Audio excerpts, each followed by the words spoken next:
Welcome to No Man's Land. In 1916, this was the scene of the largest and longest battle between the French and German forces during the First World War. The last line of defense between the advancing German army and the French capital, Paris. During the 9 months, 3 weeks, and 6 days of the Battle of Verdun, more than 300,000 soldiers were killed. Another 1 million were wounded. After the war, the French government designated this area Zone Rouge, Red Zone, with hundreds of thousands of bodies still under the devastated landscape. The area was considered impossible to clean, impossible to sustain human life. 9 villages were completely destroyed. They would never be rebuilt.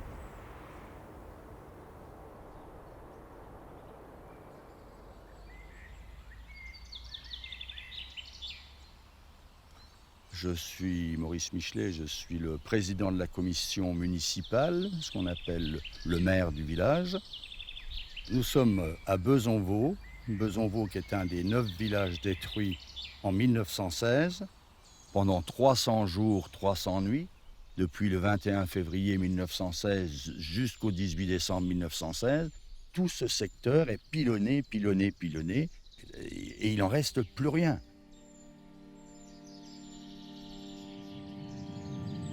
When the war had ended and the villagers returned to Bezonvaux, everything had been destroyed.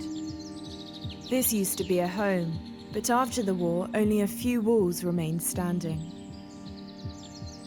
Nous sommes sur un terrain où il y a encore des centaines et des centaines de cadavres, de morts, français, allemands et autres. Et nous sommes sur un terrain où il y a encore centaines de milliers de tonnes d'obus et d'engins de guerre.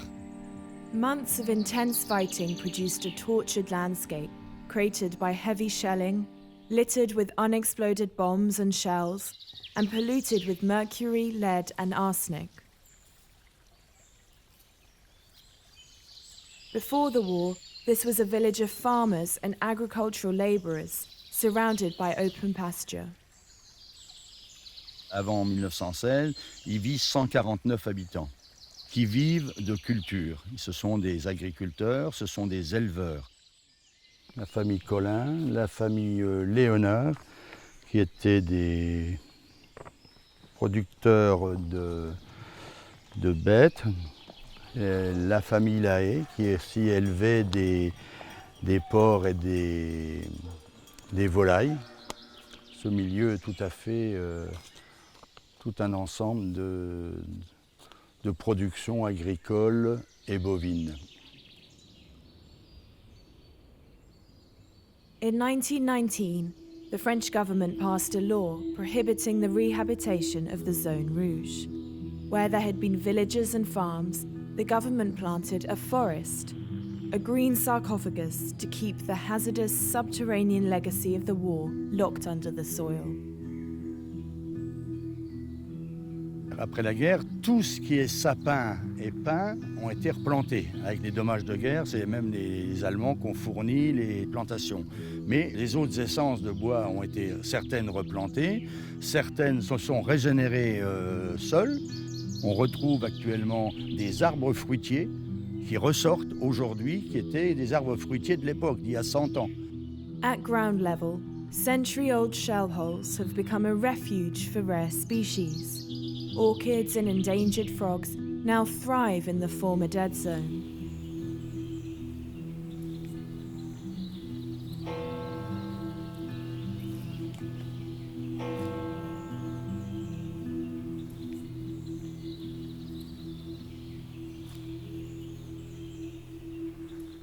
The small chapel, commissioned in the 1920s, brought human life back to Bezonvaux in the years after the war.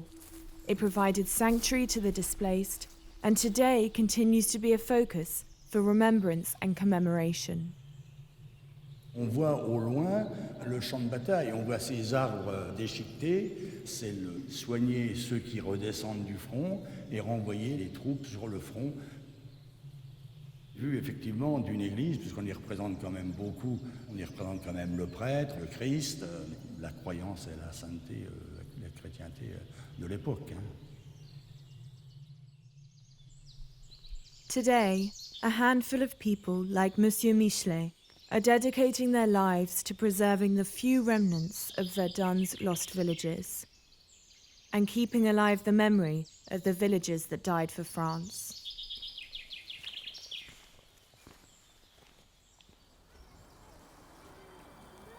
The displaced villagers of the Zone Rouge found refuge wherever they could.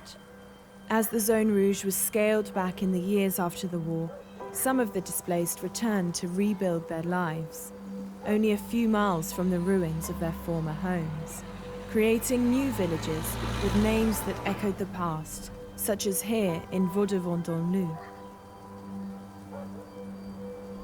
A century after the guns fell silent, these communities continued to breathe life back into the no man's land.